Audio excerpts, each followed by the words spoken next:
Welcome back.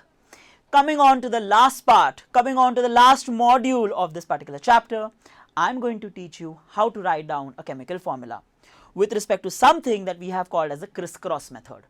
Now, before you discuss the crisscross method, you should be knowing the valencies correctly. How should you know the valencies and radicals correctly? By writing down the entire valency chart, by writing down the entire radical chart at least once till you become absolutely perfect at it. Once that particular part is done, crisscross formulas are a breeze. They are very easy, and I'm going to teach you how. Let's have a look.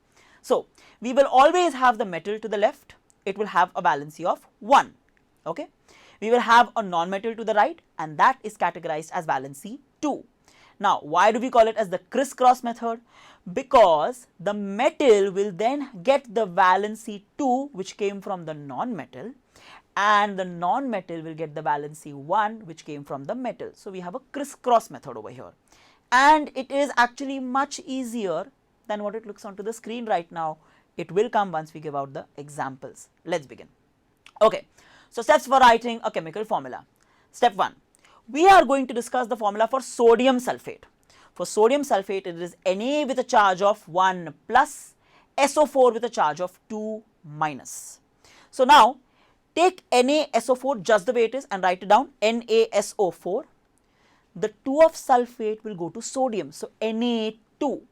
The 1 of sodium will go to sulfate, so the entire sulfate will be 1.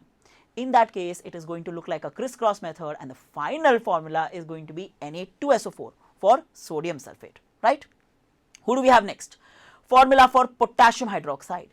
K with a charge of 1 plus, OH with a charge of 1 minus. Write down the letters just the way they are, KOH. 1 of K goes to OH. 1 of OH goes to K. So, both of them get the number 1. So, I get it as K1 OH1. But 1 is the only number where you write it or you don't write it. It doesn't really matter. So, the final formula is going to be KOH, as simple as that. Fine. Formula for silver nitrate, Ag with a charge of 1 plus, NO3 with a charge of 1 minus. Crisscross, AgNO3, we just write it like that. The 1 of Ag goes to NO3, the 1 of NO3 goes to Ag. The final formula will come as AgNO3 but 1 is the only number that if you write or you don't write, it doesn't make any difference. So, the final formula is going to be AgNO3.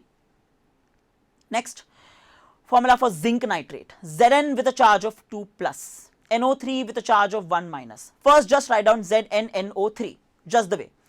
The 2 for zinc will go to NO3, and I want the 2 to be valid for the entire NO3, so I will place NO3 in brackets and place the 2 outside of it. The 1 will go to zinc.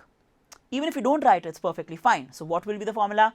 ZnNO3 the whole twice. That's how I want you to read it out. ZnNO3 the whole twice. And finally, we have formula for copper chloride.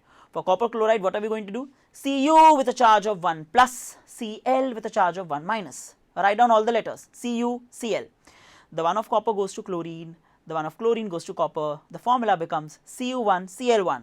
But 1 is the only number that if you write it or don't write it, it's exactly the same. So, the final formula for copper chloride, specifically cuprous chloride, is going to become CuCl. Thank you.